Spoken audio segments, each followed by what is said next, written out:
போட்டித் தேர்வுக்கு தயாராகும் நண்பர்கள் அனைவருக்கும் வணக்கம். நாம் ஜென்ரல் சயின்ஸ் ஃபிசிக்ஸ் பார்த்துக்கிட்டு இருக்கிறோம்.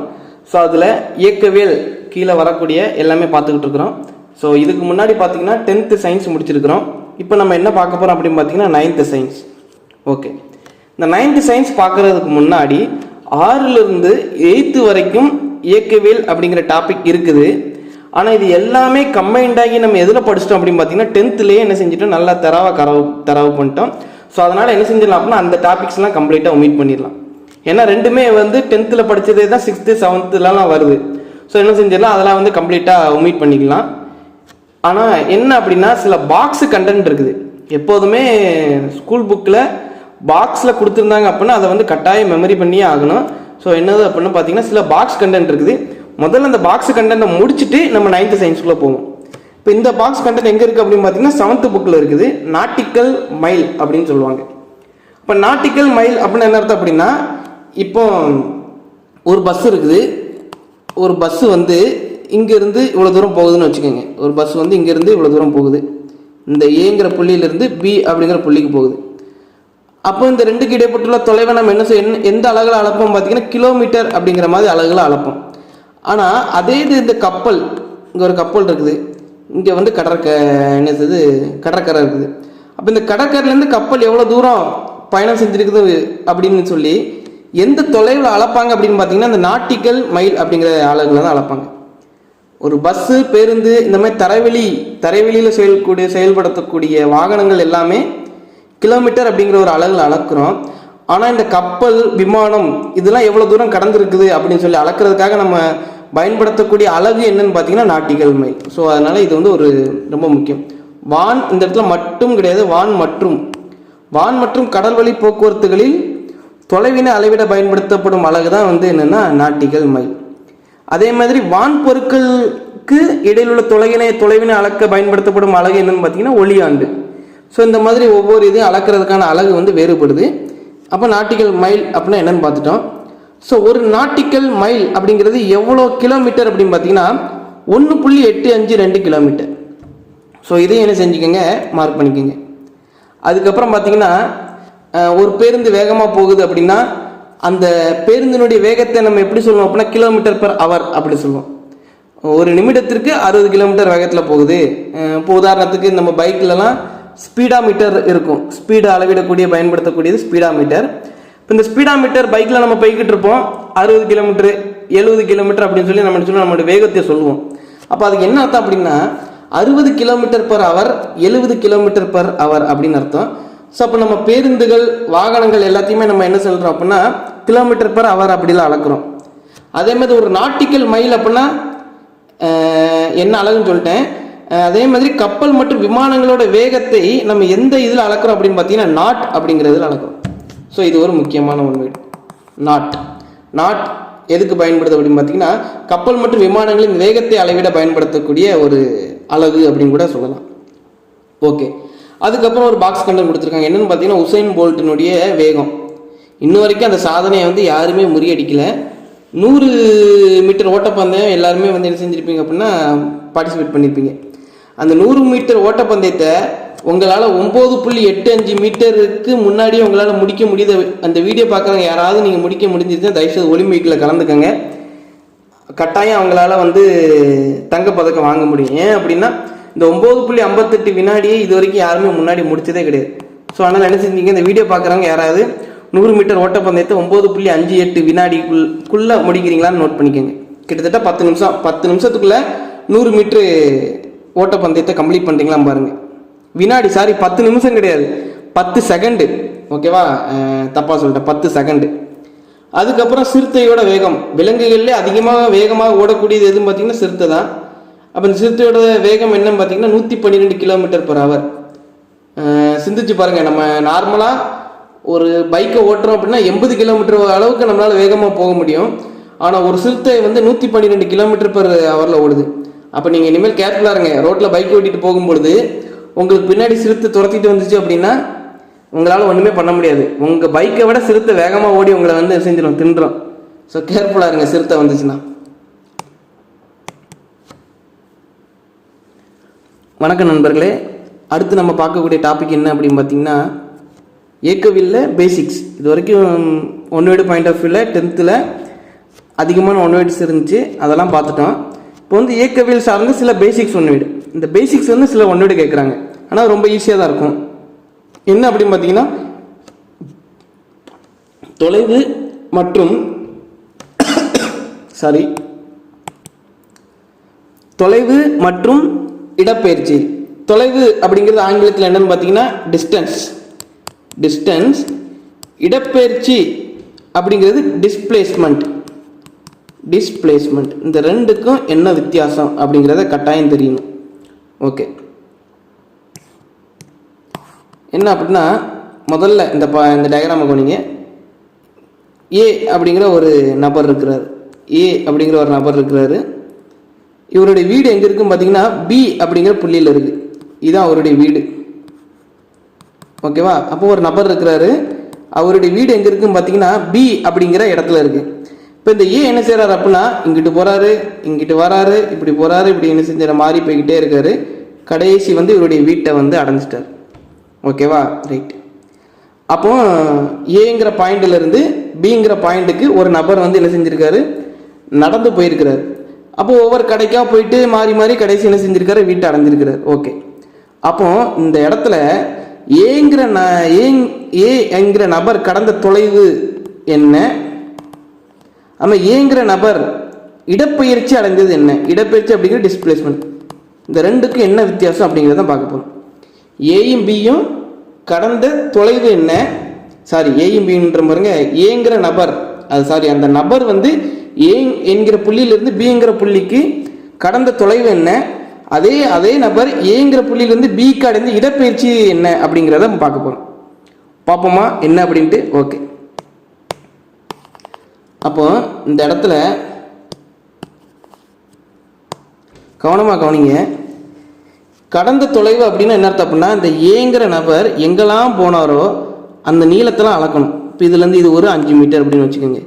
அப்புறம் திரும்ப வரோம், இது ஒரு 10 மீட்டர், அப்போ 15 மீட்டர் கடந்திருக்கிறாரு.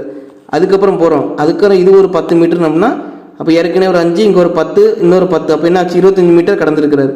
இப்படி இவர் வந்து எங்கெல்லாம் போனாரோ அந்த இடத்தெல்லாம் அளந்து வரும்போது கடைசி இவர் எவ்வளோ கடந்த தொலைவு எவ்வளோன்னு பார்த்தீங்கன்னா 100 மீட்டர்.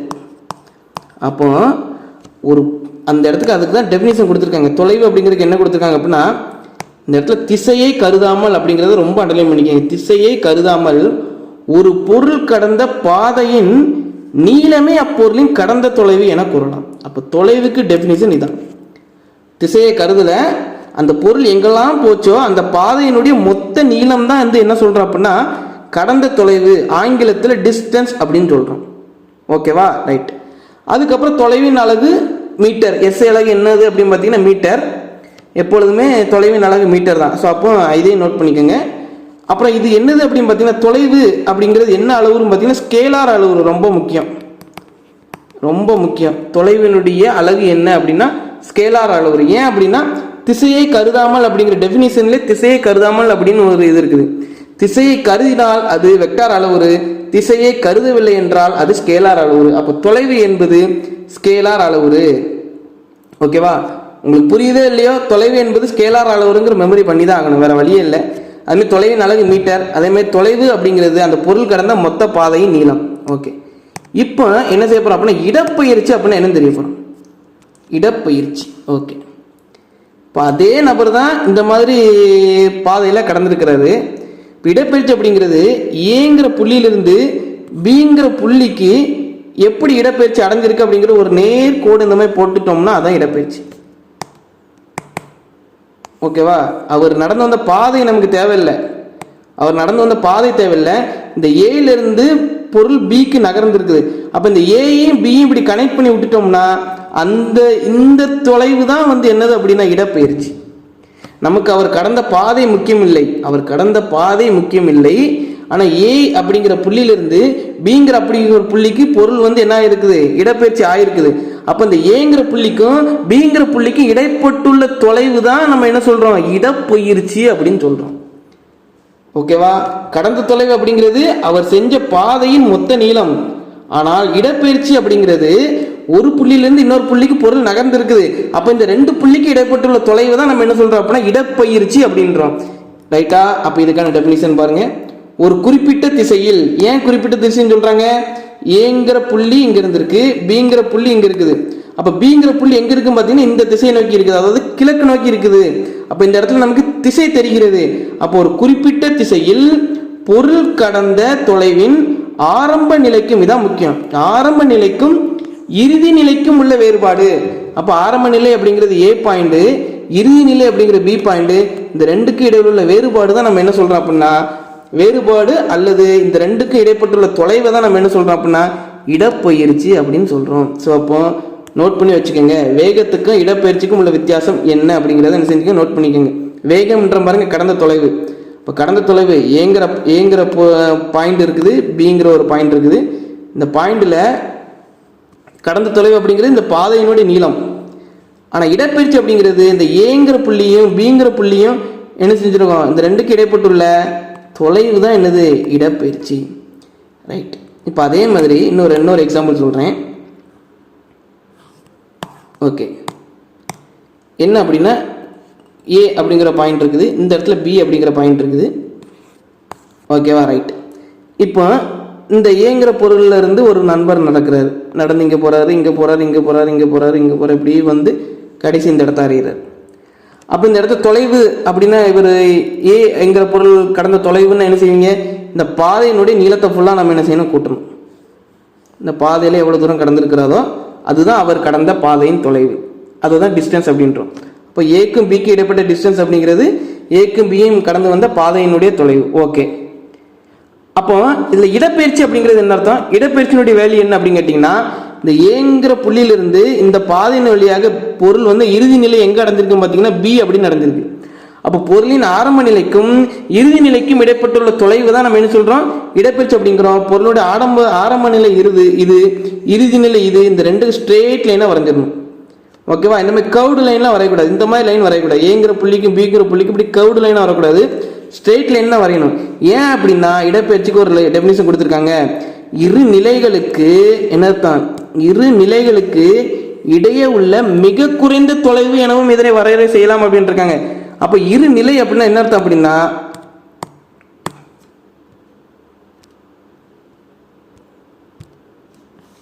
இரு நிலை அப்படின்னா என்ன அர்த்தம் அப்படின்னா ஏங்கிற புள்ளிக்கும் பிங்கிற புள்ளி, இந்த ரெண்டு தான் நிலை, இந்த ரெண்டு நிலைக்கும் உள்ள மிக குறைந்த தொலைவு. அப்போ ஒரு ரெண்டு புள்ளிகளுக்கு இடையில மிக குறைந்த தொலைவு எப்படி இருக்கும் அப்படின்னா ஸ்ட்ரெயிட் லைனா வரைகிறோம் பார்த்தீங்களா, இந்த பாதை தான் மிக குறைந்த தொலைவா இருக்கும், இந்த பாதை பார்த்தீங்கன்னா அதிகமான தொலைவா இருக்கும். ஸோ அதனால எப்பவுமே இடப்பெயர்ச்சி நீங்க கண்டுபிடிக்க நினைச்சீங்கன்னா ஏங்கிற ஒரு பாயிண்ட் இருக்கு, பிங்கிற ஒரு பாயிண்ட் இருக்கு, டைரக்டா ஸ்ட்ரெயிட் லைன் வரைஞ்சு விட்டு இதுக்கு இடையில உள்ள தொலைவு தான் இடப்பெயர்ச்சி. ஓகேவா? கன்ஃபியூஸ் ஆகிடக்கூடாது. அந்த பாதை இப்படிலாம் வரையக்கூடாது. ஏக்கும் பிக்கும் உள்ள இடப்பெயர்ச்சி எவ்வளோ அப்படின்னு சொல்லும்போது இந்த பாதையை கனெக்ட் பண்ணிடக்கூடாது. ஏன் அப்படின்னா இது வந்து என்ன ஆகும், ஏக்கும் பிக்கும் அதிகமான தொலைவாகிறோம், இதுதான் இருக்கிறதுலே குறைவான தொலைவு. அப்போ இடப்பெயர்ச்சி அப்படிங்கிறது ஆரம்ப புள்ளிக்கும் இறுதி புள்ளிக்கும் இடைப்பட்டுள்ள குறைந்த தொலைவு அப்படின்னு கூட சொல்லலாம். ஆரம்ப புள்ளிக்கும் இறுதி புள்ளிக்கும் இடைப்பட்ட குறைந்த தொலைவை நம்ம என்ன சொல்லலாம், இடப்பெயர்ச்சி அப்படின்னு சொல்லலாம். ரைட். இன்னொரு எக்ஸாம்பிள் சொல்றேன், இடப்பெயர்ச்சிக்கும் வேகத்துக்கும் உள்ள வித்தியாசம். ஒன்றும் இல்லை, ஏ அப்படிங்கிற பாயிண்ட் இருக்குது, அது அப்படியே சுற்றி வந்து பி திரும்ப என்ன செஞ்சு ஆரம்ப நிலையை அடைந்து விடுகிறது. ஓகேவா? ஏங்கிற புள்ளியிலிருந்து போகுது, அப்புறம் சுற்றி வந்து மீண்டும் என்ன செய்யுது அப்படின்னா ஆரம்ப நிலையை அடைந்து விடுகிறது. இப்போ இந்த பொருள், இந்த நபர் அல்லது பொருள் ஏதான்னு வச்சுக்கோங்க, இந்த பொருள் கடந்த தொலைவு என்ன, இடப்பெயர்ச்சியினுடைய வெளி என்ன? டிஎன்பிசியில் கேட்ட கொஸ்டின். ஒரு பொருள் வட்ட இயக்கத்தில் நகர்கிறது எனில் அப்பொருள் கடந்த தொலைவு என்ன அப்படின்னு கேட்டிருக்காங்க. அப்போ ஒரு பொருள் வட்ட இயக்கத்தில் இயங்கும் பொழுது அப்பொருள் கடந்த தொலைவு எதுவும் பார்த்தீங்கன்னா இதனுடைய சுற்றளவு. அப்போ ஒரு வட்டத்தினுடைய சுற்றளவு என்னன்னு பார்த்தீங்கன்னா 2πr. ஒரு வட்டத்தினுடைய சுற்றளவு என்னது, 2πr. அப்போ இந்த பொருள் கடந்த தொலைவு எவ்வளோன்னு பார்த்தீங்கன்னா 2πr. ஓகே. இப்போ இந்த பொருள் அடைந்த இடப்பெயர்ச்சி என்ன அப்படின்னு கேட்டிருக்காங்க. அப்ப இடப்பெயர்ச்சி அப்படின்னா நான் என்ன சொல்லியிருக்கேன் அப்படின்னா இறுதிக்கும் முதலுக்கும் இடைப்பட்டுள்ள தொலைவு, இறுதி புள்ளிக்கும் முதல் புள்ளிக்கும் இடைப்பட்ட தொலைவு, இந்த பொருள் ஆரம்பத்தில் ஏங்கிற பாயிண்ட்ல தான் இருக்குது, சுத்தி வந்து மீண்டும் ஏங்கிற புள்ளியே அடைகிறது. அப்ப இடப்பெயர்ச்சி என்ன அப்படின்னு பாத்தீங்கன்னா 0. முக்கியமான ஒன் வேர்டு. ஓகேவா, முக்கியமான ஒன் வேர்டு இந்த ரெண்டும். ஒரு பொருள் வட்ட இயக்கத்தை சுழலுகிறது எனில், வட்ட இயக்கத்தை சுற்றி வருகிறது, ஒரு முறை சுற்றி வருகிறது எனில் அப்பொருள் கடந்த தொலைவு என்ன அப்படின்னு கேட்பாங்க. அப்போ பொருள் கடந்த தொலைவு என்னன்னு பார்த்தீங்கன்னா 2πr கடந்த தொலைவு அப்படிங்கிறது. இடப்பெயர்ச்சி அப்படின்னா என்ன அர்த்தம் அப்படின்னா, அந்த பொருள் கடந்த ஆரம்ப புள்ளிக்கும் இறுதி புள்ளிக்கும் இடைப்பட்ட மிக குறைந்த தொலைவு. அப்போ இதுல இடப்பெயர்ச்சி என்ன அப்படின்னு பார்த்தீங்கன்னா 0. ஏன் அப்படின்னா அந்த பொருள் தொடக்கத்துல ஏ என்கிற புள்ளியில தான் இருக்கு, இறுதிக்கும் ஏ என்கிற புள்ளியில தான் வருது. ஸோ அப்போ இதனுடைய இடப்பெயர்ச்சி என்ன அப்படின்னு பார்த்தீங்கன்னா 0. இதுக்கு பதிலாக வட்டத்துக்கு பதிலாக சதுரம் கூட கொடுக்கலாம். ஒரு பொருள் ஏ என்ற புள்ளியில் ஆரம்பித்து இந்த மாதிரி போகுது. அப்போ அந்த பொருள் கடந்த தொலைவு என்ன, இந்த சதுரத்தினுடைய சுற்றளவு. ஒவ்வொரு பக்கமும் ஏ அப்படின்னு இருக்கும். அப்போ சதுரத்தின் சுற்றளவு என்னன்னு பார்த்தீங்கன்னா 4a. அப்போ 4a. அப்போ பொருள் கடந்த தொலைவு என்னதுன்னு பார்த்தீங்கன்னா 4a. பொருள் அடைந்த இடப்பெயர்ச்சி எவ்வளோன்னு பார்த்தீங்கன்னா 0. ஏன் அப்படின்னா அது ஏ என்கிற புள்ளியிலே தொடங்கி மீண்டும் ஏ என்கிற புள்ளியை அடையிறதுனால. ஓகே, அதுக்கப்புறம் இன்னொரு ஒன் வேர்டு. இதெல்லாம் ஏன் இவ்வளோ டீப்பாக நடத்த வேண்டியது இருக்குது அப்படின்னா, ரெண்டு இது நோட் பண்ணிக்கிங்க. டிஎன்பிஎஸ்சியில் கேட்டிருக்காங்க. அதனால குரூப் 1ல் கேட்ட கொஸ்டின், குரூப் 4க்கு இது வரைக்கும் கேட்கல, குரூப் 1ல் கேட்டுக்கிறாங்க. இடப்பெயர்ச்சிக்கும் கடந்த தொலைவுக்கும் உள்ள வித்தியாசம் நிறைய தடவை கேட்டிருக்காங்க. எல்லாருமே இதை கன்ஃபியூஸ்ல என்ன செஞ்சுறாங்க, தப்பாக விட்டுட்டு வந்துடுறாங்க. ஓகே, இப்போ ஏங்கிற புள்ளி இருக்கு, பி அப்படிங்கிற புள்ளி இருக்குது. இந்த பாதை இந்த ஏக்கும் பிக்கும் உள்ள நீளம் எவ்வளோ பார்த்தீங்கன்னா 5 மீட்டர்.